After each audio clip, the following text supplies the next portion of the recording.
Picture this. It's Friday evening. Your phone buzzes. As soon as you hear the buzz, you know who it is. Your brother-in-law earlier in the week mentioned he might be doing some yard work and he might call you. You thought you escaped. You thought you had gotten through the week scot-free. But as soon as you hear the buzz, you know it's him. You know he's calling you. And you know why he's calling you and not someone else. Because you'll say yes. Not because you're a good guy, but because you don't know how to say no. You think you're a people pleaser, but you're not a people pleaser. You're a person hider. See, people pleasing isn't kindness. It's just a slow death sentence to our own identity because we hide who we truly are from everyone, including ourselves. You show up at your brother-in-law's. You put in all the hard work. He says you're a good guy. But the truth is, the entire time you're helping, you're mumbling under your breath. It's another weekend wasted helping somebody else attain their goals while yours are falling behind. Nobody gets the real you. They get the version of you that's too afraid to tell the truth. The truth is, I can talk about all this stuff, and it probably seems like I'm in your head. Because I've been in your head, because I've been in my own head. I've been there. And, man, I wasn't a good guy. I was just a fraud with good manners. I thought I was a good guy. I thought everybody just did stuff reluctantly and mumbled under their breath. We end up in a situation like this for a multitude of reasons. You know, for me, I remember I was fear. I remember going to school, and I remember sitting there with my hands folded. And wouldn't you know, it wasn't long before all the other kids acting chaotic and crazy made it look like I was an angel. And people would say, oh, he's so well behaved. The compliments felt good. Maybe you had a form of punishment. You just realized that if you got too out of line, it wasn't worth it. But most of us developed some sort of survival instinct. Something went ahead and happened that made us go. It's funny because for me, where I remember this becoming an ingrained behavior was my first few days of first grade.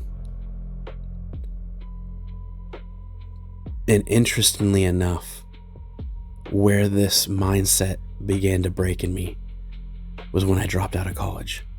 Now, I'm not against college. I had a situation I had to decide. I either was going to go to college and lose my ability to work, or I was going to go ahead and work and lose my ability to go to college because I couldn't afford to do both. And at the time, I had to choose to work. I always thought I'd go back to college.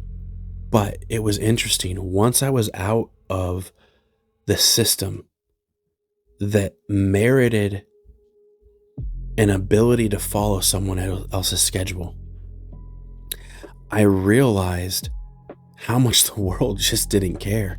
And I tell people, you know, I'm not against degrees, but I do think that for at least people like myself, I do believe that if I would have gone on to school and I would have gotten the degrees that I was planning to get, I would have allowed those degrees to dictate the degree to which I was able to be successful, because I was always looking for approval. But the minute I was in the real world and I didn't have the luxury, I didn't have the credentials, I realized that if I kept playing by other people's opinion of who I was, I would always be less than the person I wanted to be. So I realized I had to scrub that. I knew I would never be qualified to be in the rooms that I wanted to be in. I was going to have to figure out a reason that people would look past my qualification, my credentialing, and recognize the merit that was worth looking past the credentials.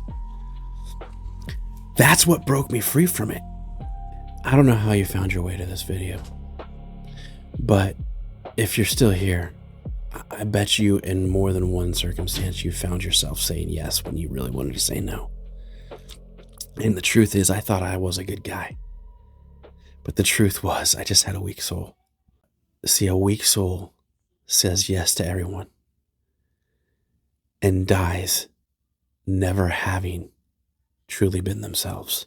Part of what's clarified this for me came about a part of my faith. Jesus is known as the truth. And in Revelations, it talks about that on that day, he'll say, "Depart from me, I never knew you," to many people. And a thought that terrified my soul was the thought that one day I could stand before truth, and truth would look at me and say, "I don't know who you are." And the implication is that would mean that I lived my entire life as a lie and never discovered who I truly was. And see, the challenge when you ask these questions is you got to go ahead and allow yourself to give an answer that you might not like. Otherwise, you're just settling for the experience you've always had. But when you allow yourself to ask the questions, the tough ones, and sit in the uncomfortability and make space for you to find answers you don't want to be the results you get. Once you're aware of it, you're free to begin changing. So I'll ask you, what do you want to do? I'm not here to tell you what you should do. I'm here to hold up a mirror, and maybe you see yourself in that depiction I gave in the beginning. You're like, you can picture the phone, or you can picture the words from the guy's mouth at your job asking you to do something you know you shouldn't do. And you know the person you feel like. The one you wish you had greater strength to overcome being. I don't know what it'll be for you. For me, it was recognition. For me, it was an experience.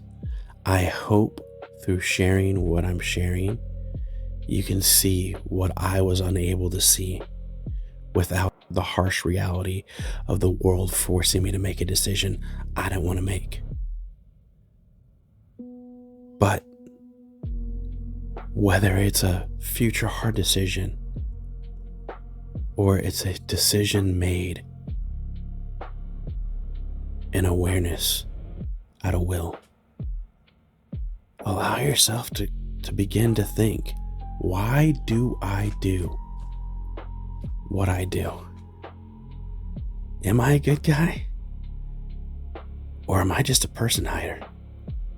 And is that who I want to be for the rest of my life? I thank you for sticking around this long. I hope you found value. We'll be talking about a lot of other stuff.